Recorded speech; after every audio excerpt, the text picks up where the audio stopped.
Hi there, how is everyone doing? Sorry I've been a bit MIA recently.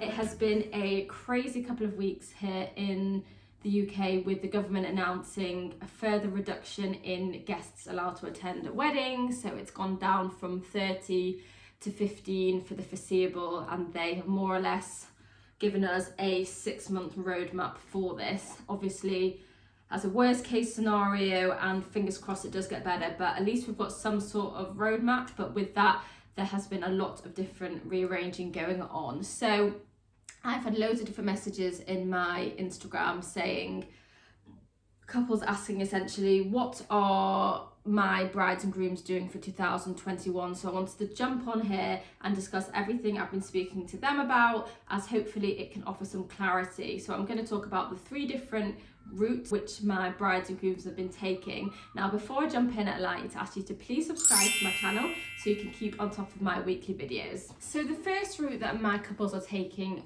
is to have their civil ceremony now and push their reception and party to a later date. A lot of couples are doing this from a year on from when they were meant to be married, or in and around that time. So first thing to do here is, number 1, is book your civil ceremony space. So if you've done this already, if you're having it at a venue and you're happy with the space where that is, then that's fine. But more often than not, it's going to be a lot more smaller because there's going to be a lot less people attending. So I would advise speaking to the venue to see if there is a smaller room where you can have the ceremony, and if that isn't an option, then going to a registry office. So the thing to do after you've made your initial preps is, well, this is sort of simultaneously, is make sure that the new date you're moving to, all your suppliers are available. So this will be a little bit of chop and changing because a lot of people are doing this at the moment, but you'll breathe a sigh of relief when this has been done.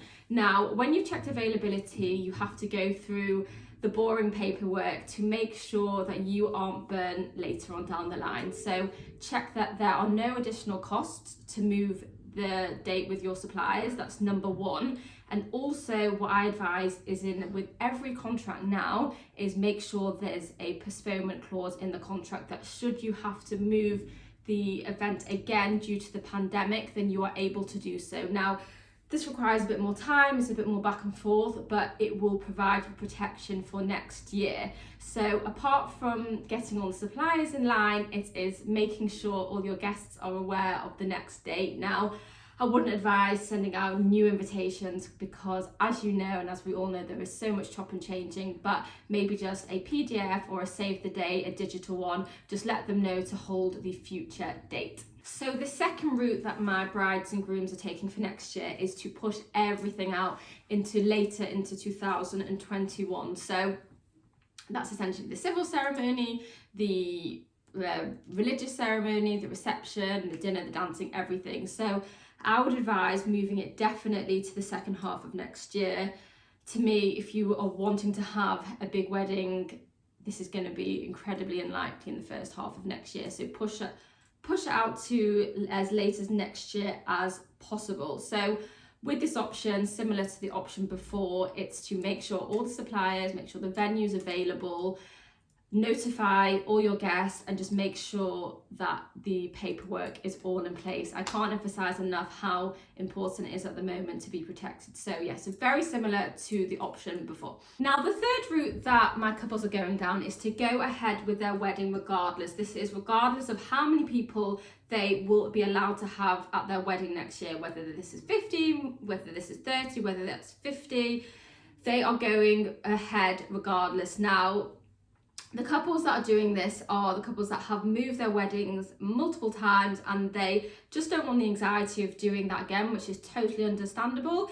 It's for the couples that it's for their first round of wedding planning, but they're just happy with having a smaller wedding and they don't want the aggravation surrounded around moving their wedding date. So if you're having one of these smaller weddings, this is what I would call a micro wedding. Now, I'll speak next week about how to make a micro wedding amazing because I have loads of great ideas on how, if you really focus on the details, you can make this a really incredible time. So watch out for that video next week. But I'm just going to go through the key things you need to do at this point if you're planning a micro wedding. So the first is to let guests know that the wedding is going ahead regardless, because some of your guests watch the news and whatever is going on at the moment and will assume that the wedding is not going ahead. So make sure you let everyone know that it is going ahead, because you want people to connect virtually. You don't have to let the people know just yet, the chosen few that you're going to be having at the wedding, but just let everyone know that you're originally inviting, that it is still going ahead. So the next thing, simultaneously to inviting the guest, is to speak to the venue and the suppliers about that the wedding is going ahead regardless. Now, there'll be a couple of things to know. You're not going to be having your original 200, 300 people wedding, you'll be having a lot less. So this will massively reduce costs. But with this, it's important to note that there's still a cost to get suppliers to your venue. So this might be charged at a premium because you're still charging for their time. So say, for example, if you're meant to be feeding 300 people, you're now feeding 15 people, the per head cost is likely to be more than last time. Now, don't worry, this is really normal because you still have to pay to get suppliers there. Now, the next thing to note is that it will be good to discuss with the suppliers when the latest possible time that you can give them your final numbers is. So suppliers will need a certain buffer of time to order things, whether that's flowers, whether it's staging, whether it's food, but it'll be good and a good peace of mind for you to know when the latest possible date is, so you can keep in your mind an idea of your 15 guests you want to have, 30 guests you want to have, should this change quite rapidly towards the lead up to your wedding. I hope you found that video really useful. I just wanted to create a really quick, really snappy video on what my clients are doing to hopefully provide some clarity for you guys planning your weddings next year. Now, next week I'm gonna be going more into a micro wedding and how to make that really fun and exciting.